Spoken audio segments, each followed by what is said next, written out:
Dallas Mayor Eric Johnson, thank you so much for joining us. We appreciate it. So here we are, the first month of your second term. And so I'm wondering, what are your top three priorities as your second term gets started?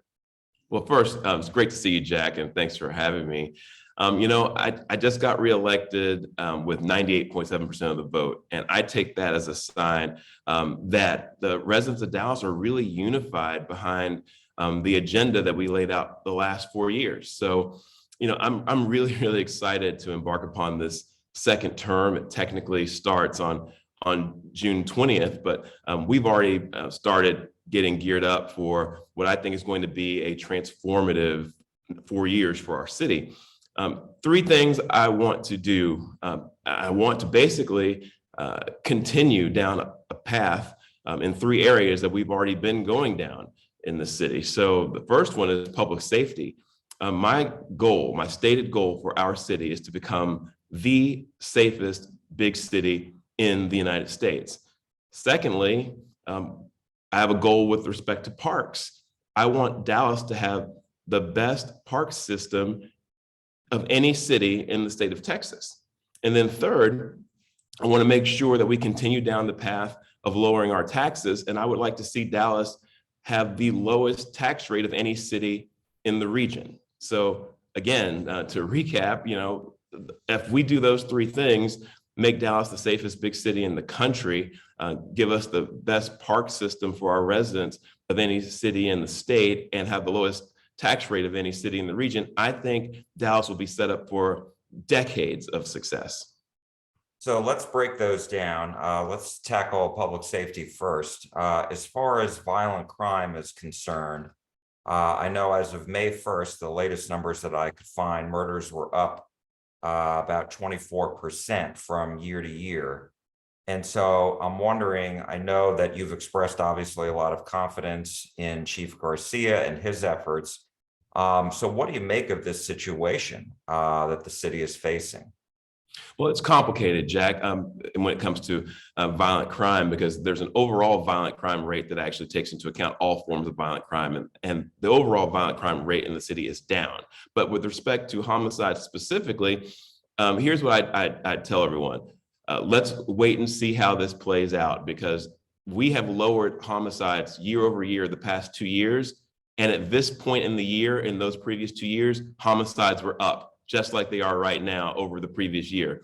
In other words, we've been a second half city when it comes to lowering homicides, and you really do have to wait until the end of the year to really know how we're going to shake out. And in the previous 2 years where we've lowered murders year over year, halfway through the year, which is roughly where we are, we were actually up over the previous year. So I'm still hopeful that we're going to end down in homicides and every form of violent crime. But let me say this, Jack, here's the real issue. Public safety has to be our number one priority, and it has been the past 4 years. That means to me, and over the next 4 years, we have to continue down that path. And there are two things we have to do. We have to build a new police training facility or a police academy, if you will, in this city. Hopefully we'll have money in the new bond program to help us do that. That's critical to recruiting and training quality police officers, which we need. And then we also need to secure our first responders' pensions. We've got to do something to make sure that the pension for our police officers and our firefighters is secure, so we can, again, recruit and retain the best of the best when it comes to police officers and firefighters. So we have a plan to improve public safety in the city. We've been doing it, and it's been successful.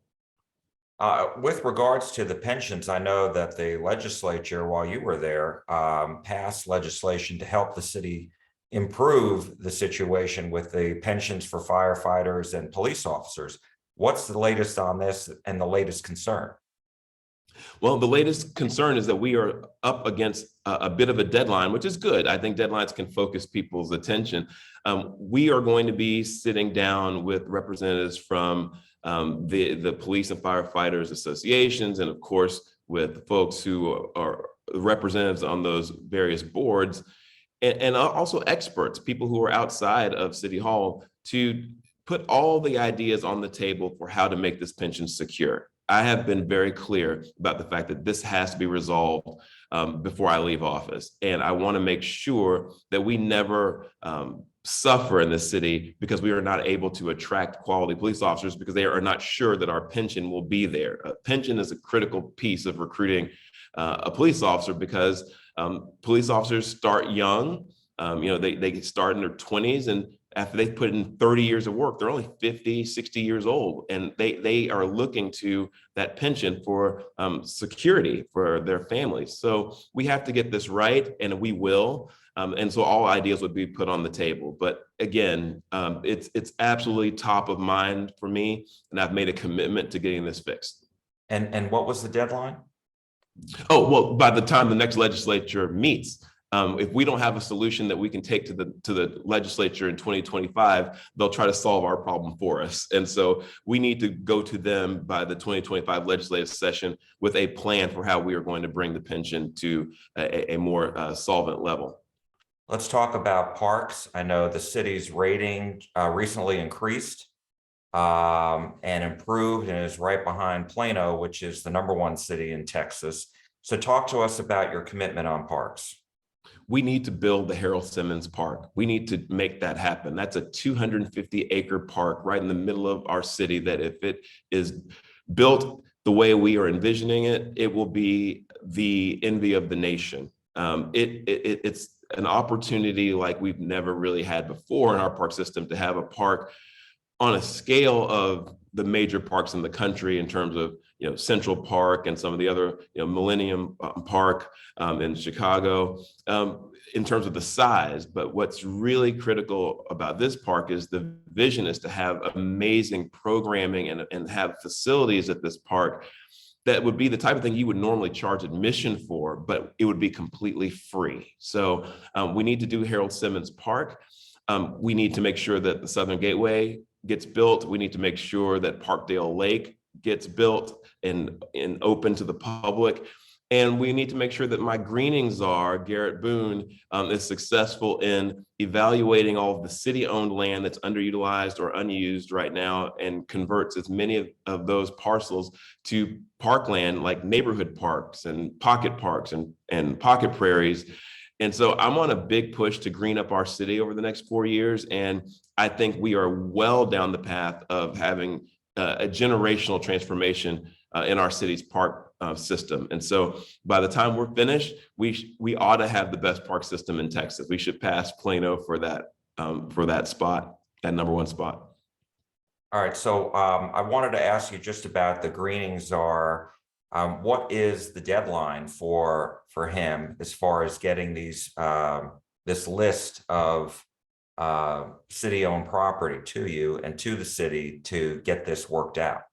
So the city manager generated a list, an inventory of all of the city-owned land. It's been handed over to Garrett Boone. He hasn't been given a firm deadline, but I did allocate $1.25 million of ARPA funds to his effort to come up with a process of evaluation to evaluate which parcels are best suited for conversion to parkland so we can get started as quickly as possible. What we don't want is to do things that residents actually won't use or don't want. The idea isn't to green up the city just to say you did it, it's to enhance the quality of life for our residents. So we want to put parks where they're most needed so that the majority, the overwhelming majority of the city can be within a 10-minute walk of a park. And we want the types of parks that people want. So in some places that'll be a playground with basketball courts. In some places it'll be a pickleball court. In some places it'll be a pocket prairie. In some places it'll be a traditional park with playground equipment. We want to give people what they want. And his process that he's developing right now is going to make sure that we have community input and give people what they need. And with regards to the Harold Simmons Park that you were talking about, so where would this be and what are the biggest challenges facing the city on getting this done? So the Harold Simmons Park project is one that we've been talking about in the city for a while. It would be basically bringing the Trinity River Basin to life. So all along where the levees are right now, from West Dallas and Trinity Grove, between the Margaret Hunt Hill bridges and the Ronald Kirk pedestrian bridge, we'd be talking about building a state-of-the-art green space where families can come and do a whole range of activities, the traditional play areas, but also integrating technology into the park, having a place where there can be performances. It would be a 250-acre, just extremely future forward green space for our city. And so the idea is for it to be a place where the city can come together and where you can sort of bring together north and south and east and west right in the middle of our city. And it would even be something that I think visitors would actually be attracted to the city of Dallas to come and see. It would be so spectacular. So the idea is to try to get some money for that in the bond program if we can. And of course, private philanthropy would have to be leaned on pretty heavily to build this thing to the standards that we want. But it could be a transformative thing for Dallas. And how are the plans going for the deck park in over I-35 in southern Dallas? And then also there was a lot of discussion about expanding Clyde Warren Park. Yeah, both of those projects are going well. The Clyde Warren expansion is moving forward as planned, to my knowledge. And the Southern Gateway Park, not too long ago, we were out there celebrating the fact that the concrete's been poured for the foundation, and that project's well underway too. Those will both be incredibly transformative for the city. We've become a national leader in doing that. These over freeway deck parks have become sort of our thing. I think we're going to do even more of them. And so those are incredible opportunities. I couldn't be more excited about the direction the city is going in when it comes to innovative uses of space and creating more green spaces. We're a national leader in this already, and we're only going to get better. And then you mentioned lowering property taxes. Obviously, Yes. this is a very big discussion in Austin right now. And over the summer is typically the time that the city manager is getting the budget ready for the next year.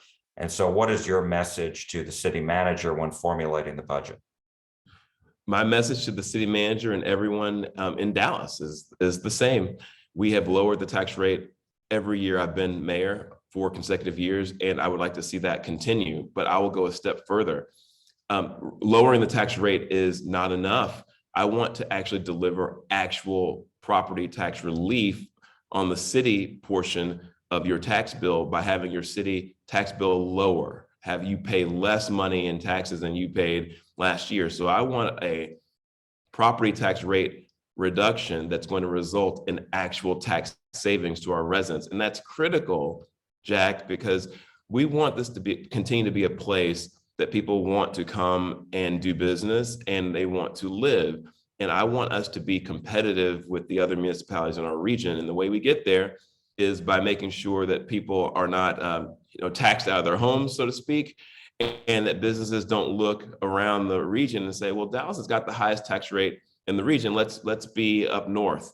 And so I want to make sure that we actually have a discussion around taxes that is not just about lowering the rate, which we have done 4 consecutive years. Last year's rate reduction was the largest single year rate reduction in 40 years. And right now the tax rate is the lowest it's been in 15 years. My message to the city council, to the city manager is, it's not time for a victory lap on taxes. It's that we have momentum and our residents want to see us do more of what we've been doing.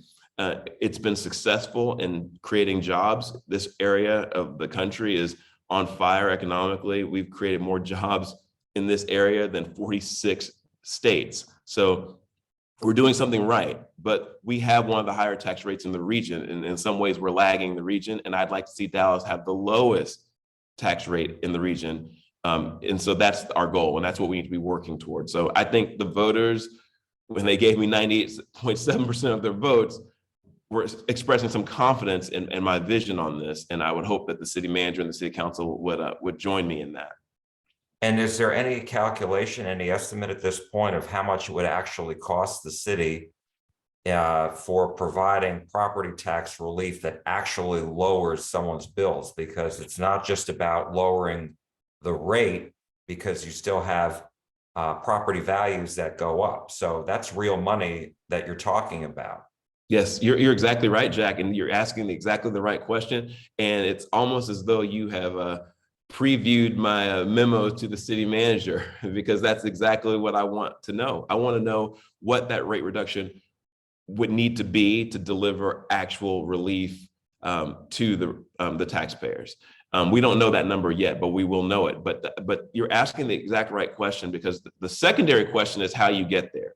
And that's where the debate, in my opinion, ought to be at the horseshoe, is, what we have to, how we have to rein in our spending to achieve that, or what we have to do, what choices we have to make, what trade-offs are required to get to that rate. But we need to know what we need to do, and once we get these numbers, to achieve actual relief in terms of what a taxpayer in Dallas is paying in taxes. That's really what I want us to be working toward, is to make our residents feel this rate reduction, but in the form of a lower tax bill.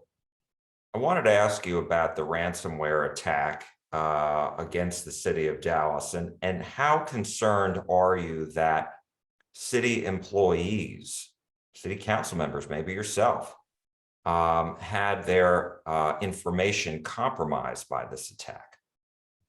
Well, look, I will say first, Jack, that there is an active investigation going on, and so I'm not under any type of I want to make sure that I don't compromise an investigation on something very important. But what I feel comfortable saying is that in the meetings I've had with city manager staff, city attorney staff, our IT department, and I am in constant contact with these folks, I'm confident that we had software in place before this attack that has actually significantly limited the damage that this attack caused. I mean, this could have been a significantly worse situation had we not had the software in place that we did.